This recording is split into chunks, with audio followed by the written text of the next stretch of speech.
Thomas ഐസക്കിനെതിരെ Santiago Martin നൽകിയ അപകീർത്തി കേസിൽ വിചാരണ നടപടികൾ തടഞ്ഞ് സുപ്രീംകോടതി. സിക്കിമിലെ മജിസ്ട്രേറ്റ് കോടതിയിലെ നടപടികൾക്കാണ് സ്റ്റേ.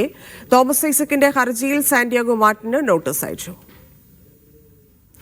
PR അരവിന്ദ് ചേരുന്നു. അരവിന്ദ്, വിവരങ്ങൾ.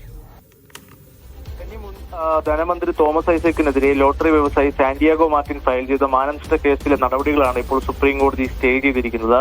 സിക്കിമിലെ ഗാംഗ്ടോക്ക് വിചാരണ കോടതിയിലുള്ള കേസിലെ നടപടികളാണ് സുപ്രീം കോടതി ഇപ്പോൾ സ്റ്റേ ചെയ്തത്. മാനനഷ്ട കേസ് റദ്ദാക്കണമെന്ന ഐസക്കിന്റെ ആവശ്യത്തിൽ സുപ്രീം കോടതി ഇപ്പോൾ സാന്റിയാഗോ മാർട്ടിന് നോട്ടീസ് അയച്ചിരിക്കുകയാണ്. തോമസ് ഐസക് ധനകാര്യമന്ത്രി ആയിരുന്ന കാലത്ത് GST കൌൺസിൽ യോഗത്തിൽ പങ്കെടുക്കവെ തനിക്കെതിരെ അപകീർത്തികരമായ പരാമർശം നടത്തിയെന്നായിരുന്നു സാന്റിയാഗോ മാർട്ടിന്റെ വാദം. ഇക്കാര്യം കാണിച്ചാണ് മാർട്ടിൻ ഗാംഗ്ടോക്ക് കോടതിയിൽ ഐസക്കിനെതിരെ ഒരു മാനനഷ്ട കേസ് ഫയൽ ചെയ്തത്. ഈ കേസ് കേരളത്തിലേക്ക് മാറ്റണമെന്ന ഐസക്കിന്റെ ആവശ്യം നേരത്തെ ഗാംഗ്ടോക്കിലെ കോടതി നിരസിച്ചിരുന്നു. പിന്നാലെയാണ് സുപ്രീം കോടതിയിൽ എത്തുകയും ഇപ്പോൾ ഈ കേസിന്റെ നടപടികൾ സ്റ്റേ ചെയ്യുകയും ചെയ്തത്.